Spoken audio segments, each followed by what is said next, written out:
Woo! Conceded another late goal from a set piece. Thought we had a game and a bag like Tech Lees, but it's still the same old song like medleys. Tell me, how we gonna draw to a B team deep freeze from the AC like ice cream? Europa League this year was a pipe dream. Are we in it to win it or are we sightseeing? Woo! Conceded another late goal from a set piece. Thought we had a game and a bag like Tech Lees, but it's still the same old song like medleys. Tell me, how we gonna draw to a B team deep freeze from the AC like ice cream? Europa League this year was a pipe dream. Are we in it to win it or are we sightseeing? Woo! Yo, and we're back again with another show. It's your boy Ferns, and this is the OT'99 Banter Room, where opinions get shared and smoke gets served. Now, where do I start? I mean, you know what? Should I start off with the positives? The positives today was Eric Bailly. You know, he did really well up against, you know, the AC Milan young striker, Liao, I think his name was. You know, his pace, he had pace, he was strong, and Eric Bailly matched him stride for stride in that game. I think Eric Bailly played well. I think if anyone out of the two centre-backs, you know, Maguire and Eric Bailly, you know, could be called an 80 million pound defender, was clearly Eric Bailly. I mean, he controlled, you know, his area, you know, like I said, he matched the striker, you know, stride for stride, you know, any sort of threat with pace, you know, he covered it. And to be honest, I couldn't, in a game like that, I mean, you're looking at guys like Lindelof, he wouldn't have stood a chance against, you know, that speed. He just wouldn't have managed, Maguire as well, he wouldn't have managed that speed. So it's a good shout out to Eric Bailly, you know. Another positive, you know, Wan-Bissaka again, he played a decent game. Our defence played a decent game, to be fair, Tellers as well. You know, what else was positive? Amad Diallo, come on, you know. His first, you know, well, not his first, his third game, he got a goal. And to be honest, he got brought on at a good time. And I'm not sure, 100% sure why, you know, he came on. I'm assuming, you know, Martial got injured. I didn't really notice anything too significant in the game, so I'm hoping that, you know, he's okay. I haven't listened to Ollie's post-match interview. I was too frustrated to listen to it. So let's just hope that, you know, Martial's okay, because we're going to need him against West Ham. But sticking with this game, Diallo did really well. Bruno done a spectacular assist, a spectacular pass. It was world class. And Diallo, you know, he surprised me. I mean, the techniques that he used to head that ball back, catch it, you know, just gave it a nice glance, you know, maintained the speed, looped the goalkeeper. It was nice. I mean, it was a brilliant goal. And it's just a shame that, you know, in a game like this, where he should have been in the back of the papers, you know, celebrating Diallo, we're going to be talking about other negatives of this game, you know, for us anyway, positives for AC Milan's point of view. Dan James, you know, he does what he does, he runs. I kind of like him in Europa League football or European football, because, you know, teams, they come out and attack, you know, they attack us, it leaves space for guys like Dan James to run into and get behind the lines, you know, and he saw that a few times in the game where he was doing that, you know. And yeah, his final product could be better, you know, he could do a lot more with his final product. I think that's, you know, one clear area that he needs massive improvement on. But I think his speed, you know, is very helpful in a lot in scenarios. You know, he relieves the pressure with speed. He gets our players further up the pitch. Yeah, and I think his work ethic was decent. Mason Greenwood, I would have liked to see him, you know, have a better game as a centre forward. You know, he got his opportunity. At first, I was upset that Martial was starting as centre forward. I was hoping that Martial, you know, could have taken the left hand side, Dan James the right hand side, and put Greenwood through the middle and just trial him. It didn't start off like that, but he got his opportunity in the second half when Martial came off, and then we brought on Diallo. He got his opportunity, so, you know, Diallo took the right hand side, Mason Greenwood through the middle, and then we had, you know, Dan James on the left. And, you know, I was hoping that, you know, Greenwood had more of an influence, and I don't know what it is. I mean, you know, he possibly wasn't getting enough. He didn't have any clear-cut chances. Maybe it was the supply to him. I don't know, but he wasn't as influential as I would have liked him to be. But I was happy that he got his chance in the middle. Centre forward leading the line, and I wanted to see him in there a few more times. It's not enough for me to just say, he's played one game there, he's not good enough or whatever. I do feel like he probably needs to work on a bit of presence. He needs to probably hit the gym, maybe. I don't know. Just be more commanding, just be more dominant, physically. And yeah, we'd like to see that, because up against guys like Kessie he was a force, and you're just gonna bounce off him if you haven't got any sort of, if you're skipping leg day, you know what I mean? So yeah, but for my man of the match from Manchester United players in general, I don't think he was the man of the match entirely, but my man of the match would be Eric Bailly. I think he had a wicked game. I know Diallo got his goal, and I know Bruno had a better game today, but Eric Bailly, I just felt like he commanded the game, commanded that defence, just marshalled it well. But obviously my man of the match for the whole game in its entirety would be Kessie, because he's exactly what we need. He's that type of player that was, he can play, the cute football, he's very physical, he's quick, he's aware, he's a complete, obviously you saw he can shoot, he scored that goal, it was unlucky for that to be disallowed, but he's a complete midfielder, and we need someone like Kessie to be standing alongside someone like Pogba if you want to see, if Pogba stays, that is, but if you want to see the best from guys like Pogba, if you want to benefit from having, more creativity, because if you've got someone like Kessie in your middle of the pitch, you can see what's commanding that middle. You can play your Pogbas if he gets tired, if he's not performing well, then you can bring on Donny van der Beek to partner Frank Kessie. You know what I mean? You could just always have that creativity and not worry about, playing two players for the, two for the price of one with Scott McTominay and Fred. And yeah, I think, I know that DM is not one of our targets. I haven't heard anything about it, but I hope this game has brought some awareness to maybe our scouting team, to Ollie, to the coaches, the scouts, that, he should be a guy that we should be looking at, because I know United has they're fond of buying players like you saw with Ronaldo and stuff in the past when they do well against us in games.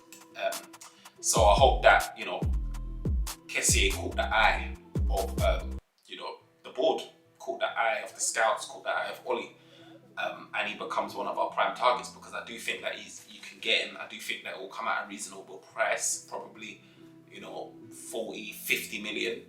And, it'll be good business, man. It will solve a lot of problems, I can imagine him alongside, like I said, a Pogba, even him alongside Scotty. Scotty's a box to box, he's not really a DM, so allow Scotty to even do his thing. But yeah, that aside, the negatives, obviously, we're conceding another late goal. United conceded another late goal. I hate when we do this. We're going to play 5 at the back, taking off Bruno Fernandes. At the time when we took him off, to be fair, I wasn't like, oh, what are you doing? To be fair, when Bruno comes off, I'm always a bit nervous, don't get me wrong, but I could understand why Ollie was doing it. I wasn't like going crazy over it, because I know that we've got an important Premier League game coming up against West Ham, and we want to try and give guys as much of a rest as we can. We thought that we could see out the game by playing 5 at the back, and to be honest, when he brought on Luke Shaw, brought on Fred, he added on a bit of skill. Can't remember who it was. He brought on Brandon Williams, took off Wan-Bissaka. He did take off key guys, don't get me wrong, but I thought we had enough to see out that game, because AC Milan, they were playing well, and they deserve to get something out of the game. I can't lie, but at the end of the day, they were basically AC Milan's B team. There was Kanonoglu, Rebic, if I said his name correctly, Ibrahimovic. There was a lot of guys that they were missing, at least 6, 7 first teamers, that they were missing. That was basically their B team, and they were playing at Old Trafford. So second leg, it's gonna be scary. It's gonna be scary because we're going to the San Siro, and a lot of these guys could be back by then. A lot of these guys could be back by then. I could only imagine if Ibrahimovic was playing, what would have happened. It's gonna be a worrying game, and I don't even know if the likes of Cavani, the likes of Rashford. I know he had that injury to his ankle. Apparently it was swollen and all of that stuff. I don't know if he's gonna be ready for that game. Do you know what I mean? I don't know. So it's a quick turnaround time, a week. So I'm hoping that he's gonna be fit, but I don't know if he'll be fit. So I'm just thinking, going into that game, away from home at the San Siro, where these AC Milan players are back, they'll be stronger. The first teamers will be back for AC Milan, they'll be stronger. We both got good away records as well. So, United's got a really good away record. So has AC Milan. So it's set up to be a good game. But I'm a bit skeptical. But you know what? These are the games that we've got to win. If we're talking about winning Europa League, we've got to be winning these big games at some point anyway. And if we can get through AC Milan, that's another big team that potentially could have won it. For me, AC Milan, Tottenham, Manchester United, and Arsenal are the main teams in it. If I've forgotten anyone, I don't know. But those are the main teams for me in it that I feel like could be favourites to win the trophy. You're knocking out AC Milan, then that's one of the favourites that you're knocking out. We got to do it. We got to do it. If you want to talk about winning Europa League, AC Milan's a team that we've got to go and beat. Yeah, we've got a hurdle to climb now because they've got an away goal. But we need to make sure we go out there and get the goals. We really do. We really do. We need to turn up the heat, man, and we can't be sleeping. We're always sleeping. One thing I got to say is Henderson, right? Henderson. Now, I've been commending Henderson. He's been playing some decent games for us. He's kept a few clean sheets playing for, first team. But the thing about Henderson is this. Henderson's a confident guy. He's, like I was saying in my previous vlog, he's a confident guy. I like that about him. I like that. But the thing about being so confident and being sort of arrogant, in a good way, is that it also, people cast their eye on you, the magnifying glass is a lot more closer in terms of watching for mistakes. The comparison's always going to be there for him and David De Gea, because that's that building, bubbling story underneath. Do you know what I mean? Who's going to be the first number one? Who's going to get moved on or whatever. But when you come with that arrogance, and I remember, for example, Bentner. So Bentner used to do this for Arsenal. He used to be so arrogant with it, and you're just but wait, what are you bringing? What are you contributing? You got zero tech, but you've got the biggest mouth. You understand? If you're talking about boxing, you talk about guys like Adrian Broner. For those who know him, he's entertaining. He's entertaining in the ring. If you put him in front of a camera, entertainment on 10, on 100. But in the ring, it's else. Do you know what I mean? And I look at Dean Henderson, and I know the media is gassing him because maybe it's because he's English. There's an agenda there. You got the Euros, World Cup. They won, something homegrown. Right now we got Pickford, and the England are waiting for a solid 30 goalkeeper between the sticks. You know what I mean? And Henderson now is being touted as that. I think there's a little agenda going there to get him to that position where he hasn't done enough, in my opinion, to be displacing David De Gea. He's been certified for Manchester United for years upon years upon years upon years. Yeah, he's had hiccups, more of recent over the last few years, but he's a serious, shot stopper, one-on-one. David De Gea, he's made mistakes, and yeah, he's letting a few easy goals, but and there's no saying David De Gea could have let in a similar goal like that, but I don't know. I mean, it's easy to say that he would have, but David De Gea is good anyway, and I think that header was aimed at Henderson, and if that header, I can only just imagine if that header was aimed at David De Gea, he probably would have pulled off a save and got that one-hander to it. And that's what's annoying, that's what's annoying, is that ball was aimed at Henderson. Henderson was leaning back, rather than sort of being upright, and it went above him. It was weird, The hand that you got on it wasn't even strong enough to tip over the bar. It was just too easy, it was too too easy. I feel like he should have saved that goal. But we got beaten at the net, the near post, again, like we haven't got anyone. Our centre backs are needing someone dominant as well, We're needing someone dominant, someone with a good aerial presence. And I know Harry Maguire should have been that, but he's never been like that for us. And I don't know if it's a tactical thing going from man marking to zone or whatever it is, whatever system we're trying to play. It's not working, We always seem to be conceding set pieces. So I just hope that, Ollie and Mike Phelan and all of these guys are looking at the sort of set piece coaching. There needs to be a huge focus on our set piece coaching, We're conceding too many silly goals like this. It's either we're conceding a goal really early in the game or really late in the game. We can't shout, we can't close out a game.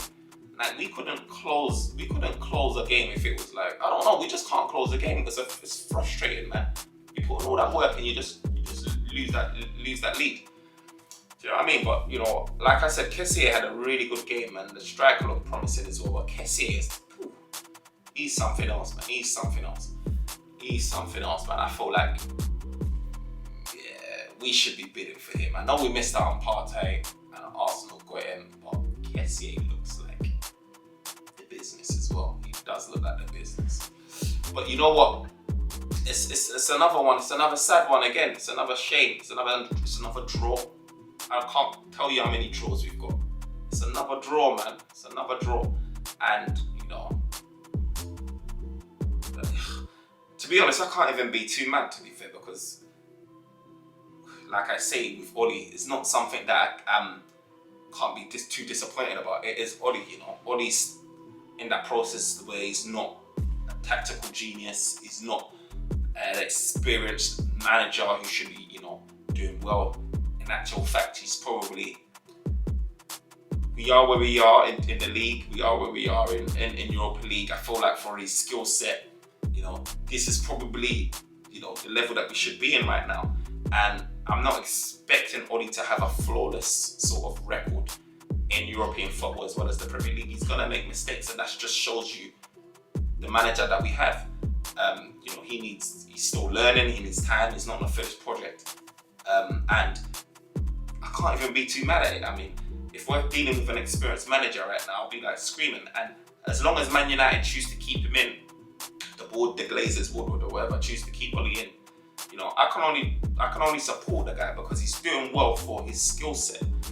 With this team, with how the club is run, he's doing what he can do and he's doing his best. Do you understand? But I can't be too mad at it.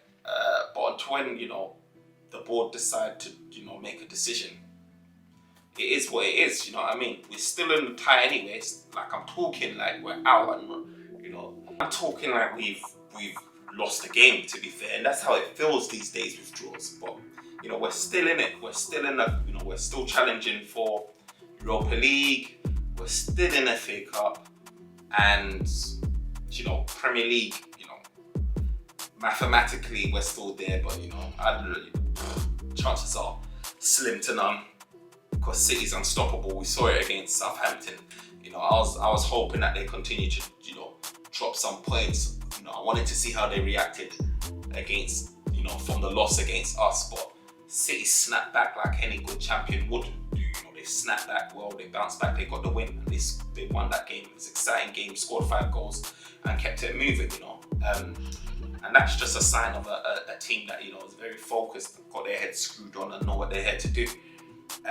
So with the Premier League, we can only do our best in terms of trying to finish up, as closer to City as possible, not making that gap extend any further than it already is. Maybe trying to hold down second place, even though I know Chelsea's coming through. What we can do, and then see what happens, at the end of the season. But yeah, another disappointing performance. With the exception of a few players, another disappointing performance from Manchester United. And yeah, it's just another game to forget until next week. Hopefully we can right our wrongs and get our foot over the line. But man, it's a tricky one. It really is a tricky one, man. yeah, it's a tricky one. What can I say?